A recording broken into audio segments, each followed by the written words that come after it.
الحمد لله رب العالمين بفضله يتعلق الراجون وبحبله يعتصم الواثقون ونشهد أن لا إله إلا الله وحده لا شريك له ونشهد أن محمدًا عبده ورسوله فاللهم صل وسلم وبارك عليه وعلى آله وصحبه أجمعين أما بعد فأوصيكم عباد الله ونفسي بتقوى الله أعوذ بالله من الشيطان الرجيم ولله غيب السماوات والأرض وإليه يرجع الأمر كله فاعبده وتوكل عليه وما ربك بغافل عما تعملون.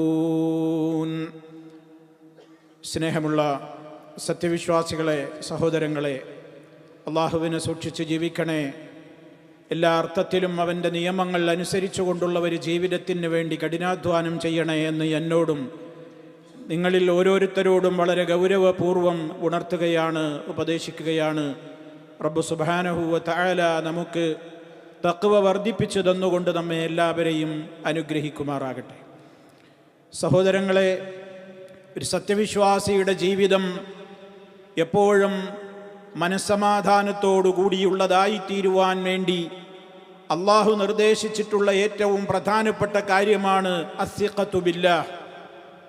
ഏത് ഘട്ടത്തിലും അള്ളാഹുവിനെ സംബന്ധിച്ചുള്ള അടിയുറച്ച വിശ്വാസവും അവനിൽ എല്ലാം തവക്കുലാക്കുവാനും അർപ്പിക്കുവാനും ഭരമേൽപ്പിക്കുവാനുമുള്ള മനക്കരുത്ത് നേടുക എന്നുള്ള പ്രധാനപ്പെട്ട ഗുണം.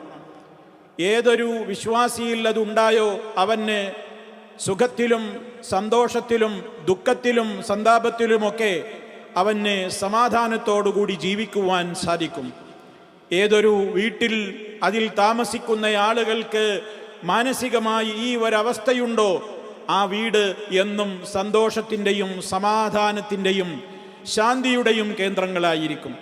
അതുകൊണ്ട് തന്നെ ആ ഒരു ബോധം വിശ്വാസികളുടെ മനസ്സിൽ സദാ നിലനിൽക്കുവാൻ അവൻ അള്ളാഹുവിലുള്ള വിശ്വാസത്തെ സദാ പുതുക്കിക്കൊണ്ടിരിക്കുകയും ആ ഈമാനിനെ എല്ലാ അർത്ഥത്തിലും നിലനിർത്തുവാൻ ആവശ്യമായ പഠനങ്ങളും അത് സംബന്ധമായിട്ടുള്ള കാര്യങ്ങളും അവൻ മനസ്സിൽ സദാ ഓർത്തുകൊണ്ടിരിക്കുകയും ചെയ്യുക എന്നുള്ളത് ഒരു വിശ്വാസിയെ സംബന്ധിച്ചിടത്തോളം നിർബന്ധമാണ്. കാരണം സത്യവിശ്വാസി ഏതു പ്രതിസന്ധിയിൽ ജീവിക്കുകയാണെങ്കിലും അവൻ്റെ മനസ്സിൽ അള്ളാഹുവിനെ സംബന്ധിച്ചുള്ള ഒന്നാമത്തെ ചിന്ത ഫസുബ്ഹാനല്ലദീ ബിയദിഹി മലകൂതു കുല്ലി ശൈഇ. ഞാൻ ആരുടെ അടിമയാണ്? മഹാനായ റബ്ബിൻ്റെ. എങ്ങനെയുള്ള റബ്ബാണവൻ? അല്ലദീ ബിയദിഹി മലകൂതു കുല്ലി ശൈഇൻ. എല്ലാ വസ്തുക്കളുടെയും കൺട്രോളും അധികാരവും രാജാധികാരവും നിയന്ത്രണവും ഒക്കെ ആരുടെ കയ്യിലാണോ അങ്ങനെ പരിശുദ്ധനായ ആ റബ്ബിൻ്റെ അടിമയാണ് ഞാൻ. എൻ്റെ റബ്ബിനെ ഒരാൾക്കും തോൽപ്പിക്കാനാവില്ല. അതുപോലെ തന്നെ ഏതിലും എല്ലാ അർത്ഥത്തിലും അവൻ വിധിച്ചതല്ലാതെ എൻ്റെ ജീവിതത്തിൽ എനിക്കൊന്നും ബാധിക്കുകയുമില്ല. ഖുല്ലൻ യുസീബനാ ഇല്ലാ മാ കതബല്ലാഹു ലനാ. നമുക്ക് അള്ളാഹു എന്താണോ വിധിച്ചിട്ടുള്ളത് അതല്ലാത്തതൊന്നും നമുക്ക് ബാധിക്കുകയില്ല. ഇത് വിശ്വാസം, ഇതൊരു വിശ്വാസിയുടെ എപ്പോഴും അവൻ ഓർത്തിരിക്കേണ്ടുന്ന കാര്യമാണ്. അതുപോലെ തന്നെ റബ്ബ് രണ്ട് കാര്യങ്ങൾ അവനെ സംബന്ധിച്ച് നമ്മൾ അടിയുറച്ച് വിശ്വസിക്കേണ്ടത് എടുത്തു പറഞ്ഞ് രണ്ട് പ്രധാനപ്പെട്ട കൽപ്പനകളും നടത്തിയ വചനമാണ് തുടക്കത്തിൽ ഞാൻ നിങ്ങളെ ഓതി കേൾപ്പിച്ചത്. സൂറത്തുർ റഅദിലെ 123-ാമത്തെ സൂക്തം. വലില്ലാഹി ഗൈബുസ് സമാവാതി വൽ അർദ്. ആകാശഭൂമികളിലെ അദൃശ്യങ്ങളെല്ലാം അറിയുന്നവൻ അല്ലാഹു സുബ്ഹാനഹു വ തആല മാത്രമാണ്. റബ്ബിന് ഇവിടെ എല്ലാം അറിയാം. എന്തൊക്കെ സംഭവിക്കുന്നു, ഇവിടെ നടക്കുന്നത് മുഴുവനും അവൻ അറിയാം. അതുപോലെ തന്നെ വഇലൈഹി യുർജഉൽ അംറു കുല്ലുഹു. എല്ലാ കാര്യങ്ങളും അവങ്കലേക്കാണ് മടക്കപ്പെടുന്നതും. അതോ ആ ഒരു വിശ്വാസം അള്ളാഹുവിനെ സംബന്ധിച്ച ആ രണ്ട് കാര്യങ്ങളും അടിയുറച്ച് വിശ്വസിക്കുന്ന ഒരു വ്യക്തിയോട് റബ്ബ് പറയുകയാണ് ഫഅ്ബുദുഹു. ആകയാൽ നീ അവനെ മാത്രം ആരാധിക്കണം. വതവക്കൽ അലൈഹി. അവൻ്റെ മേൽ നീ ഭരമേൽപ്പിക്കുകയും ചെയ്യണം എന്ന്. അതൊരു വിശ്വാസിക്കേ സാധിക്കുകയുള്ളൂ. മറ്റുള്ളവരുടെ മേൽ ഭരമേൽപ്പിക്കുന്ന നിരാശയുടെയും ഭീതിയുടെയും ലോകത്ത് കഴിയുന്ന ഒരു മനുഷ്യന് റബ്ബിനോട് മാത്രം വിളിച്ചു പ്രാർത്ഥിക്കുവാൻ സാധിക്കില്ല. അവന്റെ മനസ്സുകൾ പലയിടത്തേക്കും ചഞ്ചലമായി കൊണ്ടിരിക്കും. അതുകൊണ്ട് തന്നെയാണ് റബ്ബ് പറയുന്നത്, അടിയുറച്ച വിശ്വാസം അള്ളാഹുവിനെ സംബന്ധിച്ച് നേടിയെടുത്തവർ അവനെ മാത്രം ആരാധിക്കുന്നു, അവനിൽ കാര്യങ്ങളെല്ലാം തവക്കുലാക്കുന്നു. നിന്റെ റബ്ബ് ആരിവിടെ എന്തു പ്രവർത്തിക്കുന്നുണ്ടെങ്കിലും അതിനെക്കുറിച്ചൊന്നും അവൻ ശ്രദ്ധയില്ലാത്തവനൊന്നുമല്ല, അവൻ സദാ നിരീക്ഷിച്ചു കൊണ്ടിരിക്കുന്നുണ്ട് എന്ന്. മഹാന്മാരായ അമ്പിയാക്കളെല്ലാം ജീവിതത്തിന്റെ ഏതു പ്രതിസന്ധി ഘട്ടങ്ങളിലും ഈ മനക്കരുത്തോടുകൂടി മുന്നോട്ട് പോയവരായിരുന്നു. മഹാന്മാരായ പ്രവാചകന്മാരും സച്ചരിതരായ മഹാത്മാക്കളുമൊക്കെ എന്ന് പരിശുദ്ധ ഖുർആനും തിരുസുന്നത്തും നമുക്ക് പഠിപ്പിച്ചു തന്നിരിക്കുകയാണ്. വിജനമായ മരുക്കാട്ടിൽ ഖലീലുല്ലാഹി ഇബ്രാഹിം നബി അലൈഹിസ്സലാത്തു വസ്സലാം തൻ്റെ ഭാര്യയെയും കൈക്കുഞ്ഞിനെയും ഒറ്റക്ക് വിട്ടേച്ചു പോയ രംഗം ചരിത്രത്തിൽ നമ്മൾ എപ്പോഴും കേൾക്കാറുള്ളതാണ്. ആരാരും കൂട്ടിനില്ലാത്ത മണൽക്കാട്ടിൽ, മരുക്കാട്ടിൽ ഒരു സ്ത്രീയും ചെറിയ ഒരു കൈക്കുഞ്ഞും അല്പം ഭക്ഷണവും കാരക്കയും വെള്ളവും മാത്രമുള്ള ഒരു മരുക്കാട്ടിൽ വിട്ടുപോകുമ്പോൾ മഹദിയായ ഹാജറ റളിയല്ലാഹു തആല അൻഹ ഇബ്രാഹിം നബി അലൈഹിസ്സലാമിനോട് ചോദിക്കുന്ന ഒരു ചോദ്യമുണ്ട്. ആ അല്ലാഹ് അല്ലദീ അമറക ബിഹാദാ, ഇങ്ങനെയൊക്കെ ചെയ്യണം, ഞങ്ങളെ ഇവിടെ ഒറ്റക്കാക്കി നിങ്ങൾ പോണം എന്നുള്ളത് അല്ലാഹ് നിങ്ങളോട് കൽപ്പിച്ചതാണോ? ഇബ്രാഹിം നബി അലൈഹിസ്സലാമിന്റെ ഉറച്ച മറുപടി അതെ, നഅം, അതെ, അള്ളാന്റെ കൽപ്പനയാണ്. ആ സമയത്തുള്ള ഇബ്രാഹിം നബിയോട് മഹദിയായ ഹാജറ റളിയല്ലാഹു തആല അൻഹ പറയുന്ന മറുപടി ഇദൻ ലാ യുളയ്യിഉനല്ലാഹ്, എങ്കിൽ ധൈര്യമായി പോയിക്കോളൂ, ആ അല്ലാഹു ഞങ്ങളെ ഒരിക്കലും നഷ്ടപ്പെടുത്തുകയില്ല, അവൻ കൈയൊഴിയുകയില്ല. നോക്കൂ നിങ്ങൾ, ആരുണ്ട് എനിക്ക് കൂട്ടിന്? ആരാണിവിടെ വന്ന് വിളിച്ചാൽ വർത്തമാനം പറഞ്ഞു ഓടിയെത്താനുള്ളത്? എന്ത് ഭക്ഷണമാണ് കൂടെയുള്ളത്? അതൊന്നും മഹദി ചിന്തിക്കുന്നേയില്ല. അള്ളയാണ്, അള്ളാഹു അതിനൊക്കെ വഴി കാണിക്കുമെന്ന ഉറച്ച വിശ്വാസമാണ് ഹാജറ ബീവിയെ ആ മരുക്കാട്ടിൽ ഒറ്റക്ക് നിൽക്കുവാൻ പ്രേരിപ്പിച്ച ചേതോവികാരം എന്ന് നമ്മൾ മനസ്സിലാക്കണം. മഹാനായ മൂസ നബി അലൈഹിസ്സലാത്തു വസ്സലാം ചെങ്കടൽ കടക്കാൻ വേണ്ടി ജനങ്ങളെയും കൊണ്ട് തീരത്തെത്തിയിരിക്കുകയാണ്. മുന്നിൽ ആർത്തലക്കെന്ന സമുദ്രമാണ്, എടുത്ത് ചാടിയാൽ മുങ്ങി മരണമല്ലാതെ മറ്റൊന്നും വഴിയില്ല. പിന്നിലേക്ക് ഓടാനും നിവൃത്തിയില്ല. ഫറോവയുടെ സർവായുധ സജ്ജരായ പട്ടാളമാണ് പിന്നിൽ വരുന്നത്. ചെകുത്താനും നടുക്കടലിനും ഇടയില്ലെന്ന് അക്ഷരാർത്ഥത്തിൽ പറഞ്ഞ ആ രീതിയിലെത്തിയപ്പോ ആളുകളൊക്കെ പറഞ്ഞു, മൂസ നബി അലൈഹിസ്സലാമിനോട് നമ്മളിപ്പോ പിടിക്കപ്പെടുമല്ലോ, ഇന്നാല മുദറക്കൂൻ. ആ സമയത്തും മൂസ നബി അലൈഹിസ്സലാം തളരാതെ പറഞ്ഞ മറുപടി കല്ല, വേണ്ട, പേടി വേണ്ട, ഇന്ന മഅിയ റബ്ബി, എന്റെ കൂടെ എന്റെ റബ്ബുണ്ട്, സയഹ്ദീൻ, ഒരു വഴി അവൻ കാണിച്ചു തരും എന്നാണ് പറയുന്നത്. എന്ത് വഴി? നമ്മളൊക്കെ ആലോചിക്കുമ്പോ എന്താ വഴി? മുന്നിൽ കടല്, പിന്നിൽ ശത്രു, ഇനി എന്ത് വഴിയാ? എന്താ അവിടെ മാർഗം? പക്ഷേ ആ മനക്കരുത്തോടുകൂടെയുള്ള മറുപടി, അള്ളാഹു ഉണ്ട് എന്റെ കൂടെ, വഴി അവൻ കാണിച്ചു തരും. പരിശുദ്ധ ഖുർആൻ പറയുന്നു, കൽപ്പന കൊടുത്തു, സമുദ്രത്തിൽ അടിക്കാൻ പറഞ്ഞു, സമുദ്രം രണ്ട് ഭാഗത്തേക്ക് നീങ്ങി, അവരതിലൂടെ രക്ഷപ്പെട്ടു. ഫഅൻജയ്നാ മൂസാ വമൻ മഅഹു അജ്മഈൻ, മൂസയെയും അദ്ദേഹത്തിന്റെ കൂടെയുള്ള വിശ്വാസികളെയും മുഴുവനും നാം രക്ഷപ്പെടുത്തി എന്ന് അല്ലാഹു തആല പറയുകയാണ്. എന്താണ് ആ മനക്കരുത്ത്? അതൊക്കെ പറയാൻ എളുപ്പമാണ്. നമുക്കതുണ്ടോ എന്ന് ഓരോരുത്തരും അവരവർക്ക് പ്രശ്നങ്ങൾ വരുന്ന ഘട്ടങ്ങളിൽ ചിന്തിക്കുക. മഹാനായ നബി സല്ലല്ലാഹു അലൈഹി വസല്ലമ അവിടെ സൗർ ഗുഹയിൽ ഒളിച്ചിരിക്കുന്ന വേളയിൽ തെരച്ചിൽ സംഘം വന്നിരിക്കുകയാണ്. നബിയുടെ കൂടെ അബൂബക്കർ റളിയല്ലാഹു അൻഹു ഗുഹയിലുണ്ട്. തെരച്ചിൽ സംഘം ഗുഹയുടെ മുമ്പിൽ ഇങ്ങനെ വന്ന് നിൽക്കുകയാണ്. ഒന്ന് കുനിഞ്ഞു നോക്കിയാൽ കാണും, പിടിക്കപ്പെടും. അബൂബക്കർ റളിയല്ലാഹു അൻഹു ആ സങ്കടം നബിതങ്ങളോട് പങ്കുവെക്കുന്നുണ്ട്. ആ സമയത്ത് നബിതങ്ങൾ ഉറപ്പ് കൊടുക്കുകയാണ്, മാ വന്നുക ബിസ്നൈൻ, അബൂബക്കറെ, രണ്ടാളെ കുറിച്ച് നീ എന്താ വിചാരിക്കുന്നത്? ഫല്ലാഹു സാലിസുഹുമാ, മൂന്നാമനായിട്ട് അള്ളണ്ട് നമ്മുടെ കൂടെ. നമ്മൾ രണ്ടാളും ഒറ്റക്കല്ല ഈ ഗുഹയിലെ, അള്ളയുണ്ട് നമുക്ക് കാവലിനെ എന്നാണ്. ശത്രുക്കൾക്ക് അവിടെ താഴ്ന്നു നോക്കാൻ തയ്യാറാവാതെ അവർ തിരിച്ചു പോവുകയാണ്. റബ്ബവന്റെ ശാന്തിയും സമാധാനവും അവർക്ക് ഇറക്കി കൊടുക്കുകയാണ്. കാണാനാവാത്ത പട്ടാളത്തെയും കൊണ്ട് റബ്ബവരെ സഹായിക്കുകയാണ്, രക്ഷിക്കുകയാണ്, ശക്തിപ്പെടുത്തുകയാണ് എന്ന്. ഒരു മനുഷ്യന്റെ ജീവിതത്തിൽ എന്തെന്ത് പ്രതിസന്ധികൾ എവിടെയുണ്ടായിരുന്നാലും ഓരോരുത്തരും അവരവർ ചെയ്യേണ്ടുന്ന മുൻകരുതലുകളെല്ലാം എടുത്ത ശേഷം എൻ്റെ റബ്ബുണ്ടെനിക്ക് എന്ന് പറയാനുള്ള ആ ഒരു മനക്കരുത്തും ആ ഒരു അർപ്പണബോധവും ആ ഒരു തവക്കുലുമാണ് സത്യവിശ്വാസികൾക്കുണ്ടായിരിക്കേണ്ടത്. നിങ്ങളെ എല്ലാവരെയും കൂടെ ഒന്നിച്ച് വിഴുങ്ങി നശിപ്പിക്കാൻ ഇതാ ശത്രു സർവസജ്ജരായി വരുന്നു എന്ന് കേട്ടപ്പോൾ അള്ളാഹുവിൻ്റെ റസൂലിൻ്റെ കാലത്ത് സഹാബത്ത് ഒന്നടങ്കം അവർക്കുണ്ടായ ഈമാനിൻ്റെ കരുത്ത് ഖുർആൻ എടുത്തു പറയുന്നുണ്ട്. വമാ സാദഹും ഇല്ലാ ഈമാനം വതസ്ലീമ. അവർക്കതൊക്കെ അവരുടെ ഈമാൻ കൂട്ടുകയല്ലാതെ അല്പം പോലും പതർച്ച അവരുടെ ഹൃദയത്തിൽ ഉണ്ടായില്ല എന്നാണ് അല്ലാഹു സുബ്ഹാനഹു വ തആല പറയുന്നത്.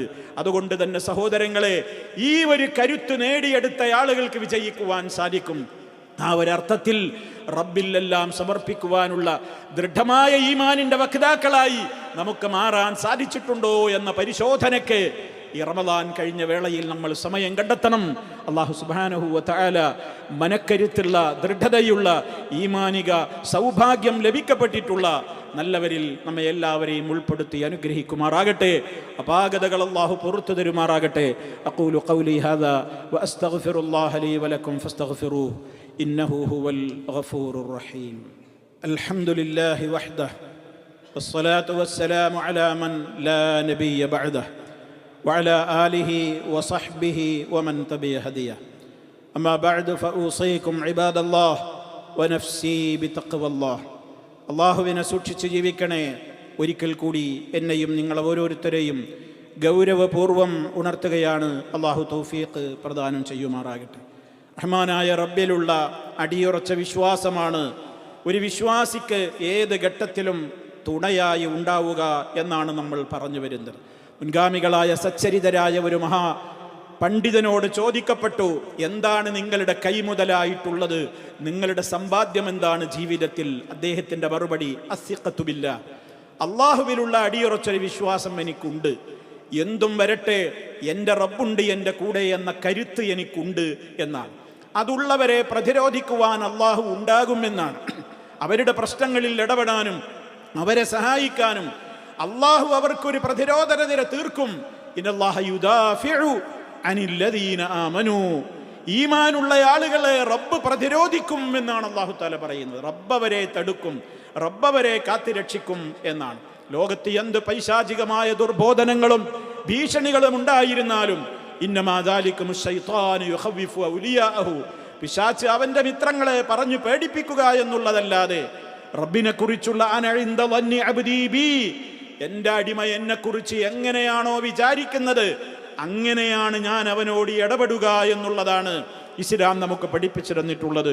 അതുകൊണ്ട് പ്രതിസന്ധികളിലും പ്രയാസങ്ങളിലും വ്യക്തിയാവട്ടെ സമൂഹമാവട്ടെ ആരാവട്ടെ ഏതേത് പ്രശ്നങ്ങൾ വരുമ്പോഴും പതറാത്തൊരു മനസ്സ് ഈമാനികമായിട്ട് നമുക്കുണ്ടെങ്കിൽ അത് നിലനിന്ന് കിട്ടുവാനുള്ള പ്രാർത്ഥനയും വർദ്ധിപ്പിക്കേണ്ടുന്ന സന്ദർഭമാണിത്. നിങ്ങൾ എന്നോട് വിളിച്ചു പ്രാർത്ഥിച്ചോളൂ, ഞാൻ നിങ്ങൾക്ക് ഉത്തരം തരാമെന്നുള്ളത് അള്ളാഹുവിൻ്റെ ഓഫറാണ്. ലാ യറുദ്ദുൽ ഖദാഅ ഇല്ല ദുആ, ദുആയല്ലാതെ റബ്ബിന്റെ തീരുമാനത്തെ തടുക്കുകയില്ല. അള്ളാഹു അവന്റെ തീരുമാനം പോലും മാറ്റി എഴുതും നമ്മുടെ ദുആയുടെ ആധിക്യം കൊണ്ട് എന്നാണ് നമ്മൾ മനസ്സിലാക്കിയിരിക്കേണ്ടത്. ദുആ എത്രത്തോളം അധികരിപ്പിക്കുന്നുവോ അത്രത്തോളം അത് ഖളാഇനെ പോലും, റബ്ബിന്റെ തീരുമാനം പോലും അവൻ മാറ്റി എഴുതും നമ്മുടെ നിരന്തരമായ പ്രാർത്ഥനകൾ കാരണത്താൽ എന്നുള്ളതാണ്. ഏതും നമുക്ക് അനുഗ്രഹങ്ങളായി ഭവിക്കുവാനുള്ള പ്രാർത്ഥനയാണ് വേണ്ടത്. നല്ലൊരു മഴയും അതേപോലെ തന്നെയുള്ള ഒരു അന്തരീക്ഷത്തിലാണ് നമ്മളിപ്പോൾ സ്ഥിതി ചെയ്യുന്നത്. അല്ലാഹു സുബ്ഹാനഹു വ തആല ഈ മഴ കാരണം ഈ രാജ്യത്ത് ഒരുപാട് അനുഗ്രഹങ്ങളും ഒരുപാട് ബറക്കത്തുകളും വർദ്ധിക്കുവാനുള്ള ഒരു കാരണമായി മാറട്ടെ എന്ന് ഈ അവസരത്തിൽ നമുക്ക് പ്രാർത്ഥിക്കാം. ഒരു പ്രയാസങ്ങളുമില്ലാത്ത നിലക്ക് ഈ രാജ്യത്തിന് ഏറ്റവും വലിയ ഒരു സുരക്ഷിതത്തിൻ്റെ, ഒരു സന്തോഷത്തിൻ്റെ ഒരു ഗിഫ്റ്റായി ഈ മഴയെയും കാണുവാൻ ആ അർത്ഥത്തിൽ അങ്ങനെ ആയിത്തീരട്ടെ എന്ന് ആത്മാർത്ഥമായി പ്രാർത്ഥിക്കേണ്ടുന്ന സന്ദർഭമാണ് സഹോദരങ്ങളെ ഇത്. ദുആക്കൊക്കെ ഇജാബത്ത് കിട്ടണമെങ്കിൽ റഹ്മാനായ റബ്ബിനോടുള്ള നമ്മുടെ ജീവിതം നന്മയിലാണെന്ന് നമ്മൾ ഉറപ്പ് വരുത്തണം. മഹാന്മാരൊക്കെ ഇവിടെ അള്ളയുണ്ട് എന്ന് പറഞ്ഞപ്പോൾ കാവല് കിട്ടിയെന്നാണ് ഇപ്പൊ നമ്മൾ ചരിത്രത്തിലൂടെ കേട്ടത്. അതൊക്കെ വെറുതെ കിട്ടിയതല്ല. അവരൊക്കെ അത് പറയുമ്പോൾ അവരുടെ മനസ്സിൽ അള്ളാഹിനെ കുറിച്ചുള്ള ആണ്ടിറങ്ങിയ വിശ്വാസം കൂടി ഉണ്ടായിരുന്നു. ഇതൊക്കെ നമുക്കുണ്ടോ എന്ന് നമ്മൾ ചിന്തിക്കണം. പരിശുദ്ധ റമദാൻ കഴിഞ്ഞു. ആ റമദാൻ കഴിഞ്ഞപ്പോൾ ചെയ്ത നന്മകൾക്കൊക്കെ റബ്ബിന്റെ അടുക്കൽ ഖബൂലിയത്ത് കിട്ടിയിട്ടുണ്ടാകുമോ, സ്വീകാര്യത കിട്ടിയിട്ടുണ്ടാകുമോ എന്നറിയാൻ പരലോകം വരെ കാത്തിരിക്കേണ്ട കാര്യമുണ്ട്. പക്ഷേ ചില അടയാളങ്ങളൊക്കെ പണ്ഡിതന്മാർ പറഞ്ഞിട്ടുണ്ട്. അത് സ്വീകരിക്കപ്പെട്ടിരിക്കാം എന്നുള്ളതിന് ആ അടയാളങ്ങൾ എന്നിലും നിങ്ങളിലും ഉണ്ടോ എന്ന് നോക്കണം. ഞാൻ ചുരുക്കി ഒരു 4-5 നമ്പർ ഇട്ട് പറയുകയാണ്. നല്ല പ്രവൃത്തികൾ റമദാനിന്റെ ശേഷവും തുടരാൻ കഴിയുന്നുണ്ടോ എന്ന് പരിശോധിക്കുക. നല്ല പ്രവർത്തികളൊക്കെ റമദാനിന്റെ ശേഷവും തുടരുന്നുണ്ടോ എങ്കിൽ നല്ല ലക്ഷണമാണ്. 2, പാപങ്ങളിൽ നിന്നൊക്കെ വിട്ടുനിൽക്കുന്നുണ്ടോ ഇപ്പോഴും നല്ല ലക്ഷണമാണ്. 3, ജീവിതത്തിൽ വളരെ എളിമയും വിനയവും കൂടിയോ നല്ല ലക്ഷണമാണ്. 4, അള്ളാഹുവിനോടുള്ള സ്നേഹം വർദ്ധിച്ച തോതിൽ മനസ്സിൽ നിലനിൽക്കുന്നത് കൊണ്ട് ഇബാദത്തുകൾക്കൊക്കെ ആവേശപൂർവ്വം മുന്നോട്ട് പോകുന്നുണ്ട് എന്നുള്ള അടയാളമുണ്ടോ നല്ല ലക്ഷണമാണ്. 5, നന്മ ചെയ്യാൻ കൂടുതൽ കൂടുതൽ താല്പര്യം മനസ്സിന് തോന്നുന്നുണ്ട്, മടുപ്പൊരിക്കലും അനുഭവപ്പെടുന്നില്ല. ഇതൊക്കെ നല്ല അടയാളങ്ങളാണ്. എങ്കിൽ നമ്മുടെ ഗതകാല റമദാനിന്റെ കർമ്മങ്ങളൊക്കെ സ്വീകരിച്ചിട്ടുണ്ടായിരിക്കാമെന്ന് ആശ്വസിക്കാം.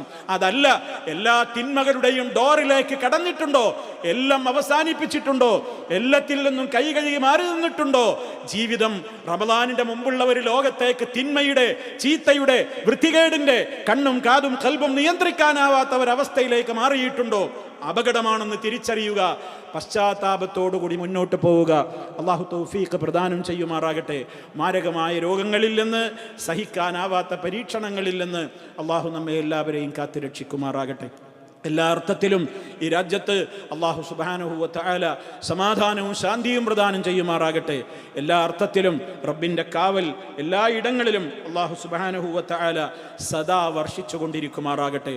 അല്ലാഹുമ്മ അൻത സിഖത്തുനാ വറജാഉനാ വഅലൈക ഇഅ്തിമാദുനാ വത്തിക്കാലുനാ ലാ നർജു ഇല്ലാ റഹ്മതക ولا نستعين إلا بقوتك فاحفظ دولة الإمارات بقدرتك واحفظ قيادتها وأهلها والمقيمين على أرضها واحفظ برها وبحرها وسماءها وقها عدوان المعتدين وشر الأعداء والحاقدين ورد كيدهم في نحورهم يا رب العالمين. اللهم احفظ جنود وطننا البواسل واشدد أزرهم وقوي عزيمتهم وسدد رميهم وانصرهم على عدوك وعدوهم وأجزل أجرهم وثوابهم. اللهم احفظ الشيخ محمد بن زايد رئيس الدولة بحفظك واشمله برعايتك واظله بعنايتك واجعل عمله في طاعتك وأيده بنصرك وهيئ له من أمره رشدا وكن له عونا وسندا وهاديا ومسددا وسدد فعله وقوله واجعله مفتاحا للخير مغلاقا للشر موفقا في كل أمر. اللهم وفقه ونوابه وإخوانه حكام الإمارات وولي عهده الأمين لما تحبه وترضى وسدد خطى والدنا حاكم الشارقة وبارك له في عمره وعمله.